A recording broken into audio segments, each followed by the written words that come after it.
Mateus 13, 31, versão Ara, em voz de coro. Se você está online com a gente, o texto está aparecendo aí para você também, então você também pode ler com a gente em voz de coro.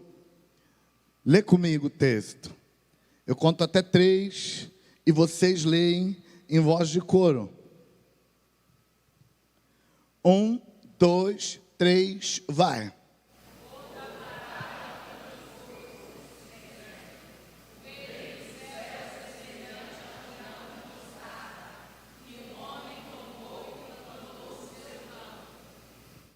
De novo, eu conto até 3 e agora você vai ler com bastante força. Vamos lá? 1, 2, 3, vai.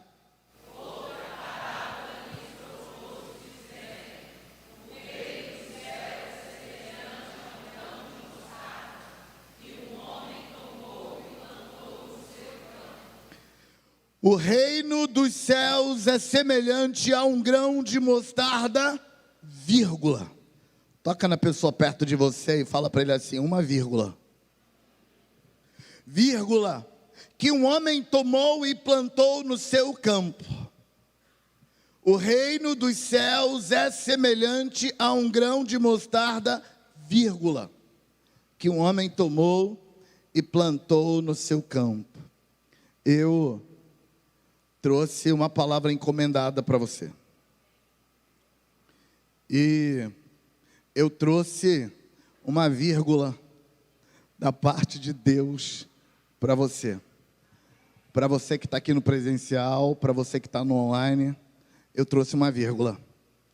E para eu te falar da vírgula que está nesse texto e que Deus trouxe essa vírgula para você, eu queria te falar do poder que a vírgula tem. Sabe, às vezes a gente coloca um ponto final na vida quando, na verdade, é a hora da vírgula. Quando você tira o ponto final e você coloca uma vírgula, você tira o definitivo e coloca esperança. Tem 2 situações em que eu vi a vírgula mudar tudo. Uma dessas acontece no filme O Vendedor de Sonhos. Aquele filme foi escrito pelo Dr. Augusto Cury, um especialista em emoções humanas. Fruto do livro O Vendedor de Sonhos. E uma cena do filme que eu acho muito joia é quando o vendedor de sonhos, o personagem principal do livro e do filme, senta-se do lado de um indivíduo que vai cometer suicídio. Ele está perto de se matar, de se jogar de um prédio, e ele senta do lado, e o indivíduo diz, você não vai me impedir. E ele disse, não quero te impedir. Faz o que você quiser, a vida é sua. E quem é você? Eu sou o vendedor de sonhos. E você quer vender o que para mim? Eu queria vender para você uma vírgula. Como assim uma vírgula? É porque uma vírgula dá perspectiva para depois. Você está querendo colocar um ponto final na sua vida. E a razão por que você quer colocar um ponto final na sua vida é porque você acha que não vale mais a pena. Mas você não viu o que tem depois se você colocar uma vírgula. Porque quando você coloca uma vírgula, você percebe que tem coisas depois da vírgula. O outro episódio que vi, onde a vírgula fez uma diferença enorme, foi no segundo filme do Sherlock Holmes, que foi estrelado pelo Towner Jr. O Sherlock Holmes, que era o personagem principal, na cena final, contra o Moriarty, ele morre, ou todo mundo acredita que ele morre, porque ele cai num despenhadeiro e desaparece despenhadeiro abaixo. E logo na sequência, fechando o filme já, O fiel escudeiro está terminando de escrever a história, e aí ele termina a história estabelecendo que esse foi o fim de Sherlock Holmes, e ele colocou um ponto. E nessa hora o Sherlock Holmes estava escondido dentro do escritório dele, e quando ele saiu do escritório, ele foi lá na máquina de escrever, porque a história de Sherlock Holmes é bem antiga, não tinha computador ainda, era na máquina de escrever. E ele foi lá em cima do lugar onde tinha um ponto e colocou uma vírgula, significando que a história não acaba aqui. Por que uma vírgula é importante? Porque, às vezes, irmãos, a gente, envenenado por nossas emoções, a gente se apressa em botar um ponto final. Você já notou que, às vezes, quando você está nervoso com alguém, batendo boca, brigando, você fala para a pessoa assim: quer saber? Para mim é ponto final. E às vezes o outro leva o negócio a sério e vai lá e põe um ponto final.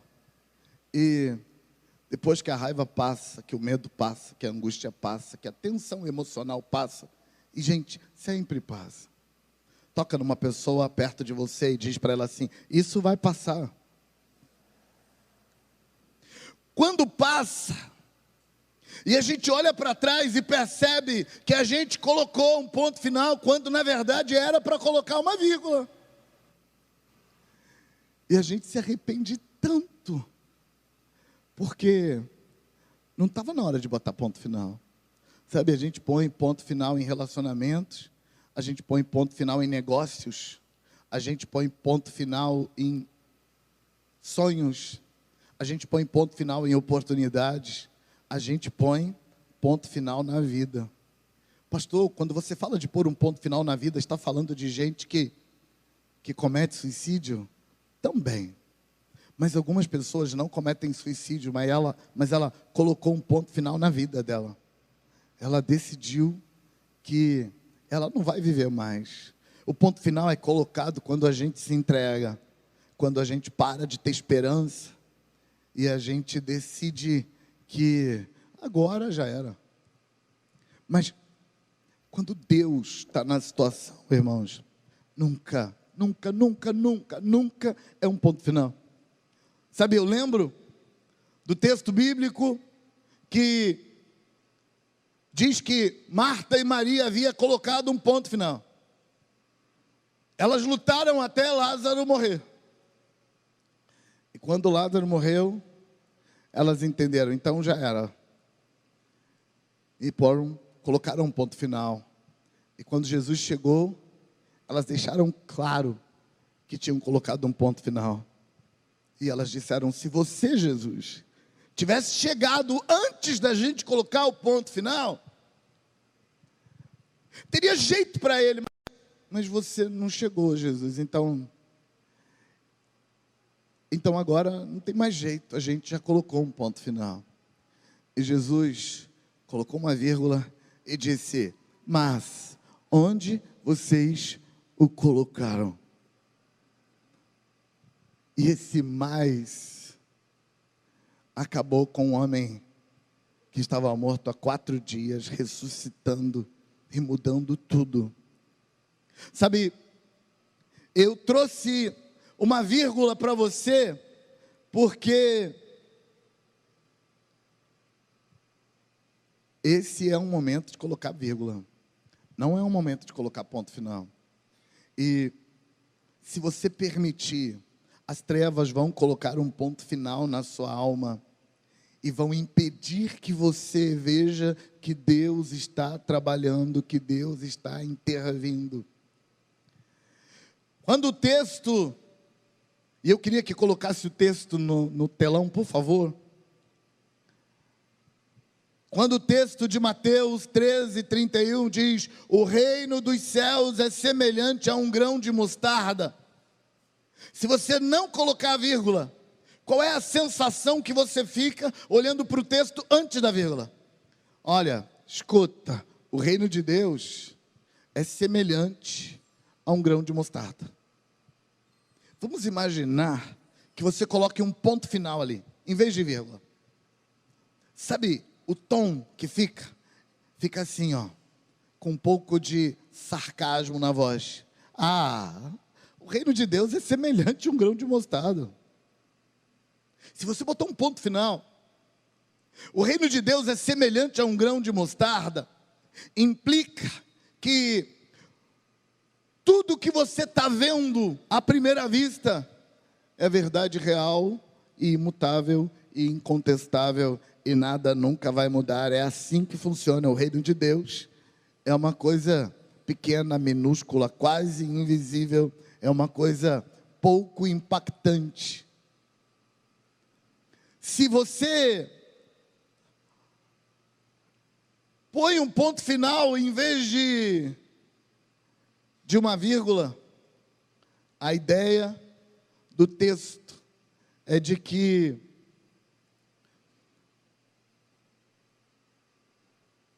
as coisas vão continuar assim, pequenas, apequenadas, tristes, destrutivas, piorando cada vez mais. Mas Jesus colocou uma vírgula. Ele disse que o reino de Deus é semelhante a um grão de mostarda. Mas aí ele colocou uma vírgula. E depois da vírgula, ele enche o versículo de esperança, dizendo assim: o reino dos céus é semelhante a um grão de mostarda que um homem tomou e plantou no seu campo. Tudo muda agora. Porque se o ponto estivesse logo depois do grão de mostarda, a sensação é de acabou tudo, já era, aceite que é assim mesmo, nada vai melhorar, vai ficar desse jeito. Mas quando você põe uma vírgula e diz, o grão de mostarda, teve um homem que tomou o grão de mostarda e o plantou no seu campo. Aí as coisas mudam. Por que eu trouxe uma vírgula para você? Eu trouxe uma vírgula para que você decida no seu coração que as coisas que estão roubando a sua esperança não são definitivas. Para que você decida que as coisas que estão contrariando sua fé não são definitivas. Para que você decida que as coisas que estão te convidando a colocar um ponto final na sua vida não são definitivas. Aliás, irmãos, nada nessa vida é definitivo se Deus está com você. Sabe qual é a coisa mais definitiva da vida? A morte. Sabe qual é a promessa de Deus para a morte? Ela será vencida. E eu preciso te contar, o dia em que a morte será vencida está mais perto do que você imagina. Se você observar o nosso mundo, e se você olhar o mundo com uma cosmovisão espiritual, se você olhar o que está acontecendo no planeta agora, nesse momento da história, as profecias que estabelecem o final dos tempos nunca estiveram tão perto, tão claras. No domingo passado, domingo anterior ao passado, falei sobre a estátua de Nabucodonosor.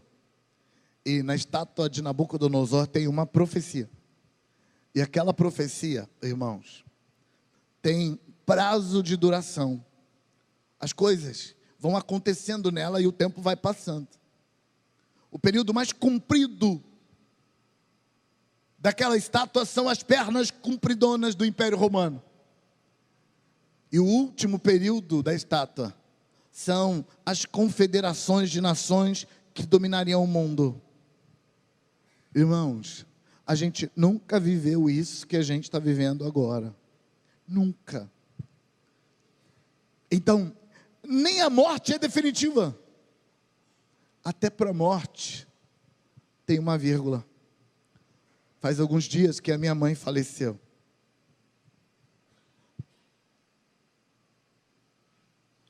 Eu acabei de receber a notícia, estava no quarto. Quando a notícia chegou para mim, eu ainda estava lendo a notícia, e a Berê entrou no quarto. E a Berê entrou, e ela já tinha falado comigo há alguns dias que a intuição dela era de que a minha mãe, a gente chamava ela de vovó, porque a gente teve que chamar ela de vovó para os meninos aprender a chamar ela de vovó, e depois que a gente ensinou os meninos, a gente aprendeu também, ficou todo mundo chamando ela de vovó. E eu recebo a notícia, estou ali no celular com a notícia, a Berê entra, me abraça e fala assim: acabei de ver 2 anjos levando vovó. E ela me contou que os anjos levaram ela até a minha casa, ou a casa da minha mãe, e a minha mãe estava acamada já há algum tempo, e ela viu 2 anjos darem a mão para cada uma das mãos da minha mãe, e segurou a mão dela, e ajudou ela a se levantar, e ela estava acamada e debilitada há muito tempo, então ela se levantou com esforço, e os anjos foram conduzindo ela com carinho, com cuidado, e então um dos anjos faz uma pausa no trabalho, olha para Berê, e faz assim com ela: calma, que está tudo bem. A Berê me contou isso chorando, e os anjos voltam a conduzir a minha mãe, e aí ela caminha um pouco, sendo amparada pelos anjos, e de repente ela olha e o corpo dela tinha ficado, os anjos levaram só ela e deixou o corpo. Quando a Berê me contou isso, a notícia que eu tinha recebido é que a minha mãe tinha sido levada para o hospital e morrido no hospital. Mas a Berê me disse: não, ela morreu em casa. Eu vi os anjos levando ela em casa. Sabe quando a Berê me conta a visão que ela teve? Não foi um sonho, foi uma visão. Quando a Berê me conta a visão que ela teve, eu percebo claramente: a minha mãe morreu, vírgula. Não é um ponto, é uma vírgula. É a vírgula que Deus coloca até na morte. Por que é importante colocar vírgula? Porque se você não colocar uma vírgula, você perde a esperança. Irmãos, ninguém vive sem esperança. Aliás, uma forma simples de definir depressão, uma forma leiga de definir depressão, é dizer que a depressão é quando acaba total e completamente a esperança. E é claro que se você for para um dicionário de psicologia para ler a definição de depressão, a definição é tão longa e tão complicada que quando você terminar de ler a definição, você vai dizer: eu não sei o que é depressão. Mas se você esquecer o dicionário de psicologia e pensar que depressão é quando você não tem mais esperança, você vai entender completamente o que é depressão. Porque quando a gente para de colocar vírgulas e começa a colocar pontos, a gente começa a se deprimir, porque não tem mais esperança para viver. E quando não tem esperança, irmãos, a fé também vai para o buraco. A fé também deixa de existir.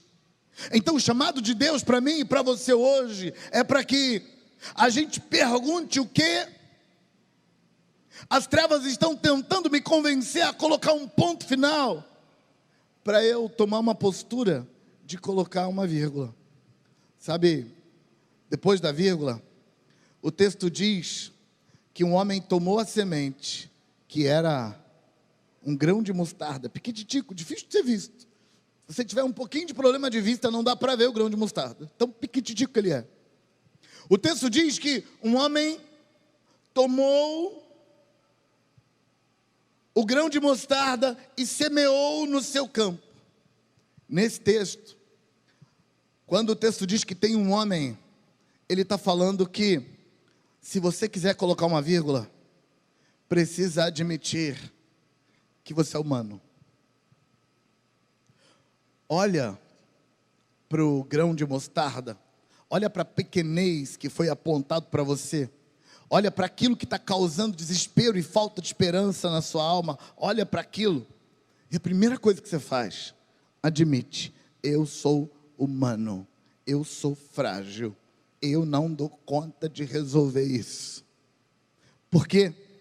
Porque toda vez que a gente olha para o grão de mostarda, irmãos, nosso primeiro impulso é puxar para nós a culpa e a responsabilidade. A gente puxa para nós a seguinte pergunta: por que ficou desse tamanho o grão de mostarda? O que eu podia ter feito para não ter acontecido assim? Como poderia ter sido diferente? E aí a alma começa a inchar, porque você não é mais humano. Um narcisismo demoníaco começa a tomar conta da sua alma nessa hora, e você começa a achar que você realmente podia ter impedido que o grão de mostarda fosse tão pequeno, mas você é só um homem. Sabe, o texto diz que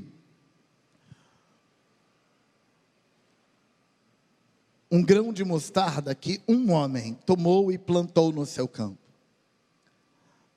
Não dá para colocar uma vírgula quando você está no meio de uma situação complicada, se você, primeiro de tudo, não aceitar um fato simples: você é só um homem, você é humano. E não, irmãos, a maioria das vezes que as coisas dão errado na sua vida, você não podia fazer nada para mudar. E aí, quando a gente não pode fazer nada para mudar, não faz o menor sentido a gente carregar o peso da responsabilidade, a gente carregar o peso da culpa, e a gente encher a alma da gente de amargura, pensando assim: ai meu Deus, era para ter sido diferente. Talvez sim, talvez não, mas você é só um homem,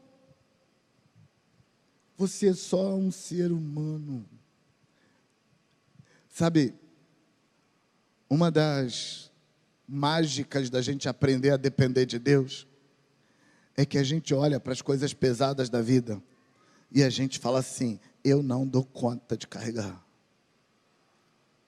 Sabe, uma das coisas que me perseguiu a infância e a adolescência é que eu não gostava de aceitar a minha impotência. E muitas vezes eu me peguei fazendo o que eu não conseguia fazer. Muitas vezes eu me peguei carregando peso de que eu não conseguia carregar. Na adolescência trabalhei numa oficina, e depois que eu aprendi o ofício, eu tinha um ajudante. E muitas vezes o chefe da oficina chegava e falava assim: eu não sei para que você tem ajudante, porque você resolve tudo sozinho. Pensa num sujeito fazendo um malabarismo, que tinha 2 braços e 2 pernas, mas num dado momento eu tinha 3 braços, porque eu usava a perna como braço e fazia um malabarismo e fazia acontecer, por causa da sensação de que, deixa eu fazer, está aqui. Mas você é só um homem, você é ser humano, você é frágil. Aceita que tem coisa que você não controla, porque se você tenta controlar o incontrolável, você vai carregar peso espiritual, psicológico, físico, relacional, tentando resolver o que não tem jeito. Sabe, tem gente que você adoraria ter uns botõezinhos nele para apertar, para mudar a pessoa. Não tem? Eu sei que tem. Mas faz um favor para você, aceita. Você é humano, você não controla o outro. Toca numa pessoa perto de você e diga para ele assim: você é humano. Fala para ele assim: aceita isso. Fala para ele assim: não é culpa sua. Fala para ele: é assim mesmo. Primeira coisa importante é aceitar que você é um homem. E quando você não aceita, 2 coisas complicam. A primeira coisa que complica é que quando você não aceita que você é homem, você dá um jeito e sobe no trono de Deus. Se você não aceita que o grão de mostarda é assim mesmo, e você não vai fazer ele nascer um grão de mostarda maior, se você não aceita isso, você começa a deixar o narcisismo tomar conta e começa a se achar divindade. Você começa a achar que a responsabilidade de fazer as coisas serem diferentes é sua, e a culpa por não ter feito também é sua. E você não relaxa e deixa Deus ser Deus. Por que será que Deus fez o grão de mostarda tão pequenininho? Eu sei lá, para eu saber isso eu tinha que ser Deus, e eu não sou. Sabe, a gente fica tentando entender a mente de Deus como se nossa mente piquititica desse conta disso. Irmãos, a mente de Deus é inescrutável. Ela está muito acima da nossa capacidade humana. O profeta Isaías diz que assim como os céus estão mais altos do que a terra, assim está distante a mente de Deus da nossa capacidade de compreendê-la. Deus está trabalhando na história da humanidade antes da fundação do mundo. E escuta isso. Antes da fundação do mundo,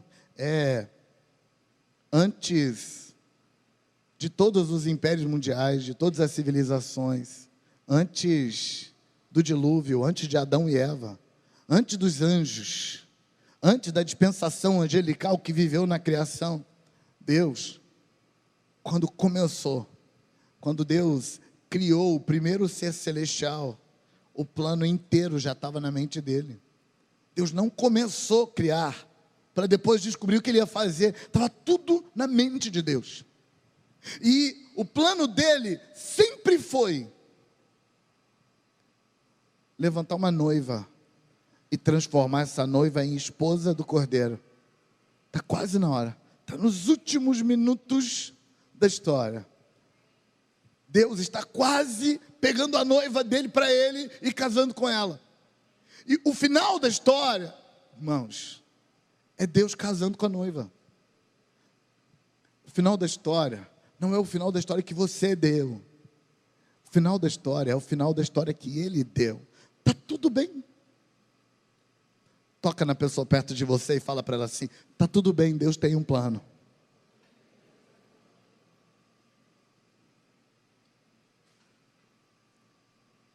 A segunda coisa que acontece quando você não entende que você é um homem é que a culpa e a sensação de responsabilidade faz você projetar no outro uma raiva e um sentimento de tudo eu nessa casa. Quem pegou tudo para si foi você. Mas ver o outro descansando, de perna para cima, ver o outro bem, faz você ter uma raiva. Porque toda vez que você coloca sobre si a responsabilidade por tudo ao seu redor, a dor aqui dentro é projetada para o outro e você está sempre acusando o outro. Se você tivesse me ajudado, se você tivesse pegado do outro lado, se você tivesse estado por perto, nada disso teria acontecido. Registra.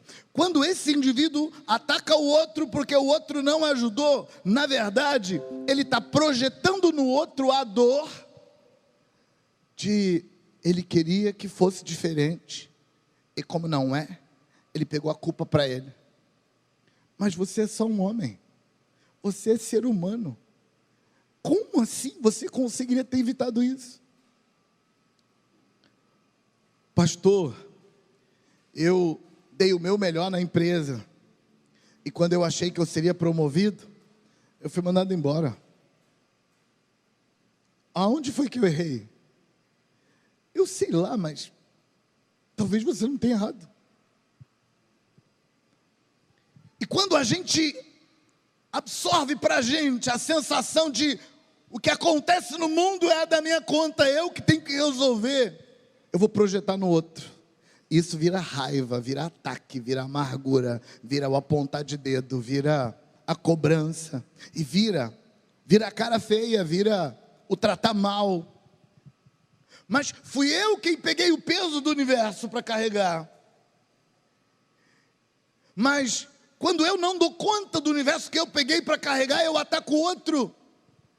E digo para o outro: se você carregasse o mundo também, teria menos mundo para eu carregar. Mas, na maioria das vezes, o outro também está carregando outro mundo nas costas. A dor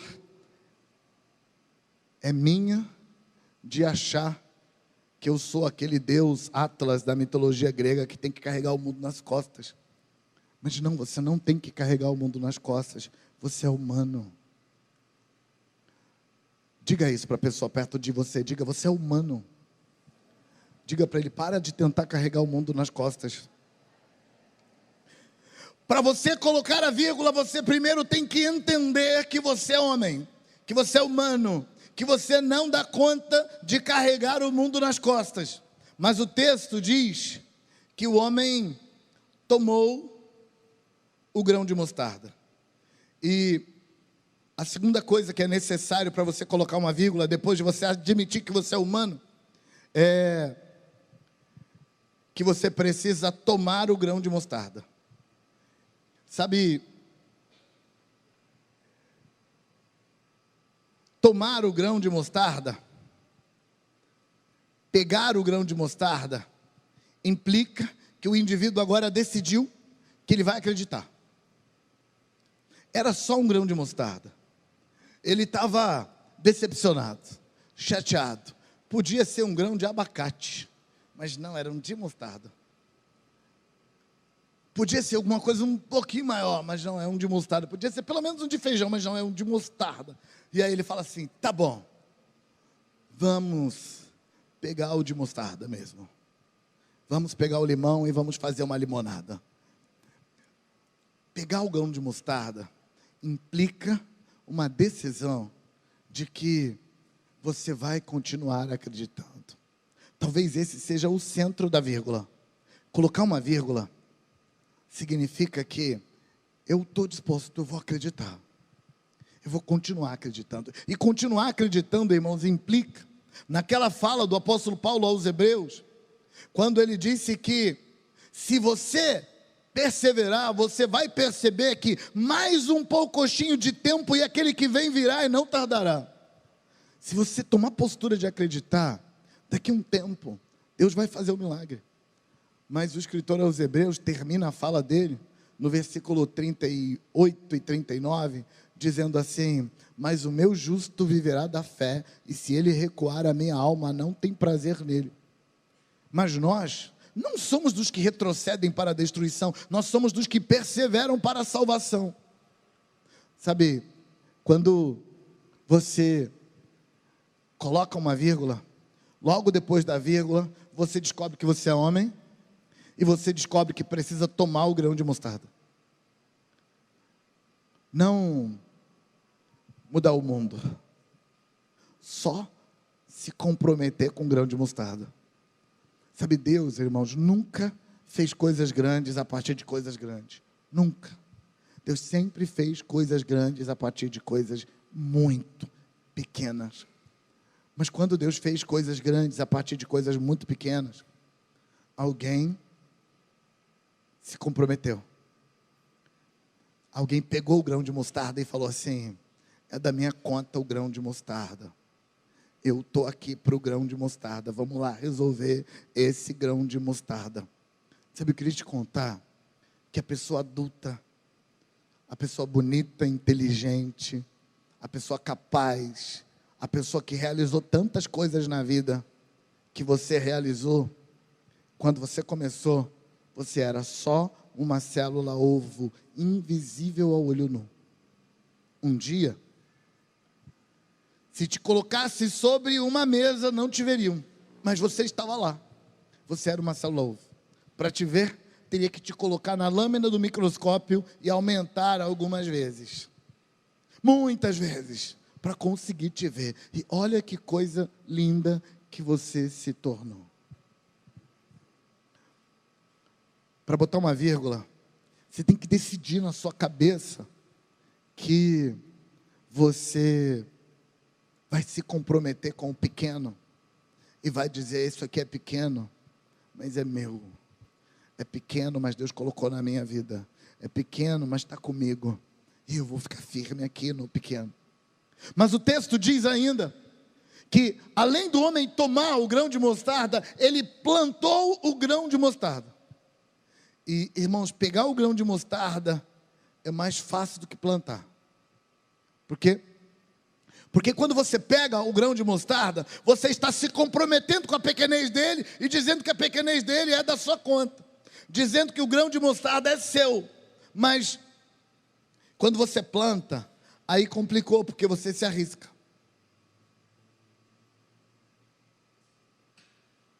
Quando você planta, todo mundo sabe que você plantou.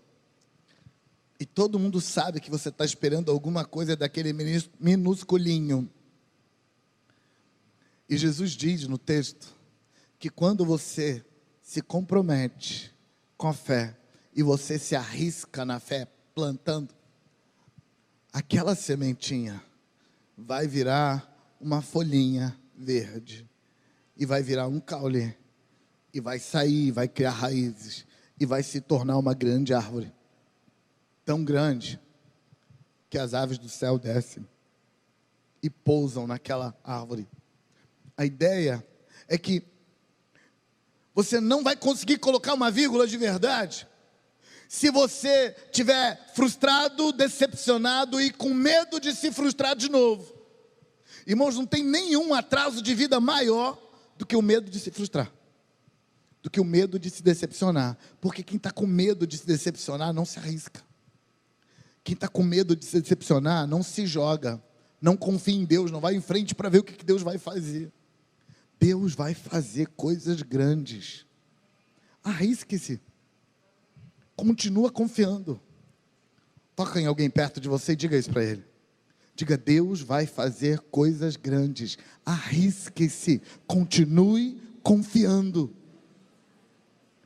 Continue confiando. Não pare de crer.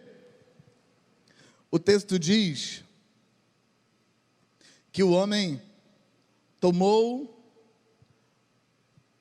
o grão e plantou o grão onde? No seu campo. Talvez essa seja a segunda coisa mais importante para você botar uma vírgula. O campo onde você planta o seu grão de mostarda. O campo onde você coloca a sua fé para funcionar. O campo onde você decide que não vai ficar com medo de se frustrar.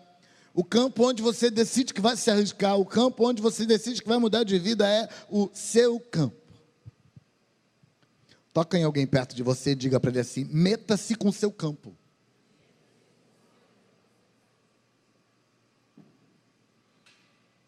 Porque isso é tão importante. Para você colocar uma vírgula, você tem que cair na real. Que você não mexe no campo do outro. Que você não põe fé na cabeça do outro. Que você não toma decisão pelo outro. Você só resolve por você. Mas eu tenho uma boa notícia. Irmãos, o melhor jeito de influenciar outros, o melhor jeito de colocar outras pessoas no caminho certo, é você parar de tentar controlar elas e andar você no caminho certo. Alguns anos atrás, eu estava fazendo um treinamento na área de aconselhamento com um doutor. Esse doutor era psiquiatra, psicólogo e outras coisas. E ele havia sido o psiquiatra de uma figura famosa. E essa figura muito famosa, e como ele estava falando sobre o assunto, ele citou o tratamento que estava acontecendo lá com aquela figura famosa. Alguém na sala de aula perguntou para o doutor Albert Friesen, perguntou para ele: doutor, se o fulano de tal, que eu não vou citar o nome porque a gente está na internet, então não vou citar o nome. Doutor, se o fulano de tal esse nível de esquizofrenia, como ele consegue ser um líder espiritual tão proeminente e ter tanta gente seguindo ele? E o doutor deu um sorriso e disse para a pessoa assim: não importa o quanto você seja louco, se você tem certeza absoluta do que você está fazendo, se você ignora os outros e faz o que você acredita, você encontrará seguidores. Sabe o que nós estamos tentando fazer, irmãos? Com todo mundo ao nosso redor, a gente está tentando obrigar as pessoas a fazerem o que a gente acha que é certo, em vez da gente fazer o que a gente acha que é certo e deixar eles nos verem. Sabe, me lembro que na minha infância, o meu pai ameaçava a gente, dizendo que se ele pegasse a gente com cigarro na boca, ele ia dar um tapa tão grande na boca que a gente ia engolir o cigarro e os dentes. Mas o meu pai fumava todo dia e o dia todo. E ele fazia uns cigarros grossos assim, que pareciam os charutos cubanos, mas era de fumo de rolo. Minto, não era de rolo, era desfiado. E a gente via ele fumando com tanto gosto, que a sensação é: por que ele pode e a gente não? E aí, de vez em quando, quando ele não estava olhando, a gente ia fumar o cigarro que ele disse para a gente não fumar, porque ele fumava. Eu só não viciei, eu só não me tornei fumante, porque eu me converti, e o meu pai não era mais o meu modelo. Sabe, o campo é seu. Fazer uma vírgula implica em que você vai parar de tentar controlar o outro, porque o outro, irmãos, infelizmente, Deus deu para você e para o outro livre-arbítrio. E o outro toma decisões que você não pode fazer nada a respeito da decisão do outro. Nada, absolutamente nada. Só tem um jeito de influenciar o outro: cuide do seu campo, viva bem com seu campo, faça seu campo produzir, seja uma versão melhor de si mesmo, cada vez mais. E na medida em que você se torna uma versão melhor de si mesmo, cada vez mais, então você vai perceber que está influenciando outras pessoas vão atrás de você, porque elas vão ver você indo. Às vezes, o que faz a gente não querer colocar uma vírgula, às vezes o que faz a gente querer botar um ponto final, às vezes até um ponto final na vida, é porque tem uma pessoa, e você queria tanto mudar aquela pessoa, e você gasta toda a sua energia tentando mudar a pessoa que não quer mudar.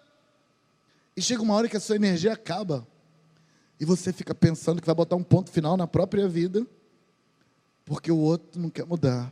Deixa eu te contar uma coisa: quando tem alguém que não quer mudar na sua vida, você só tem uma escolha: esquece o outro e muda você. Aí, em vez de você botar um ponto final na sua vida, você coloca uma vírgula e a vida continua, e a vida vai funcionar, e Deus vai fazer milagre, Deus vai trazer o socorro, Deus vai trazer a bênção.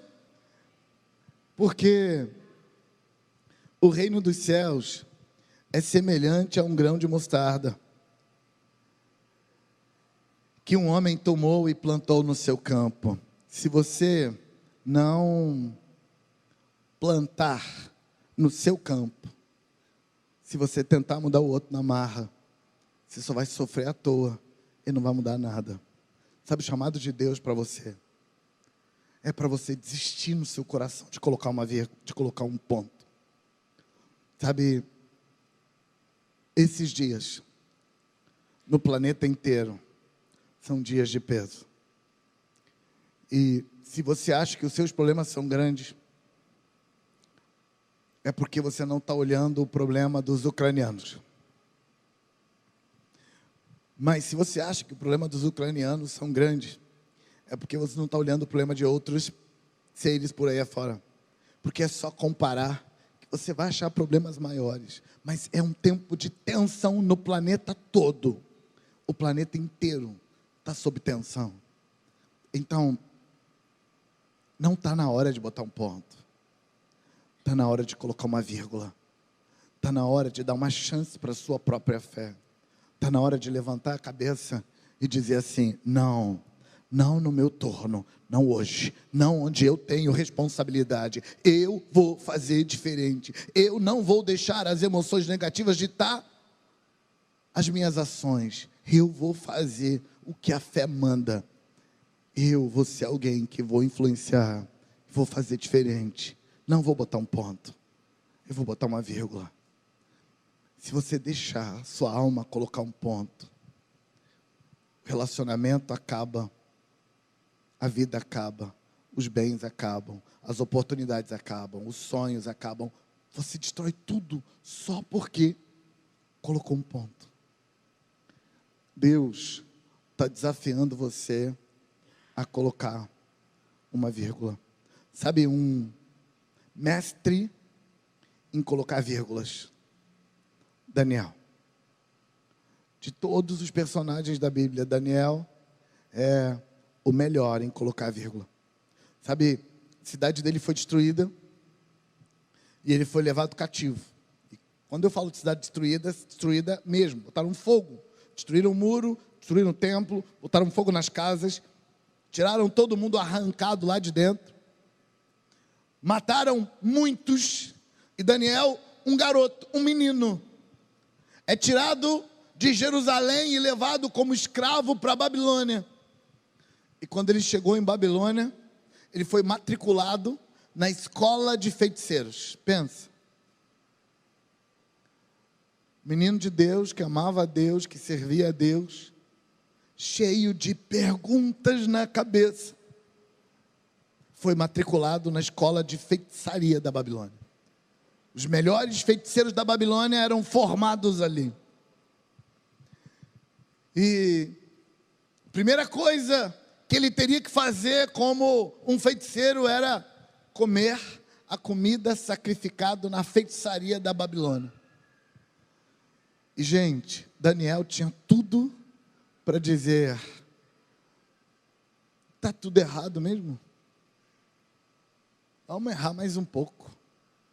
E a comida sacrificada era gostosa, era apetitosa, era o melhor que tinha na Babilônia, mas era sacrificado aos demônios. E Daniel disse: nem que eu tenha que morrer de fome, mas eu não vou comer essa comida. E ele achou mais 3 garotos que vieram com ele, que disseram: a gente também não come. O que der para você vai dar para nós também. E os 4 fizeram um pacto.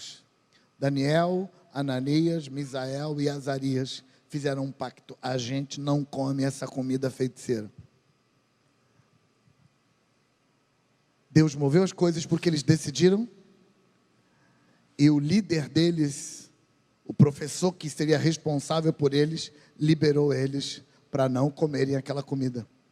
Durante todo o tempo que eles estiveram na escola, eles comeram vegetais e beberam água, porque todo o resto estava consagrado.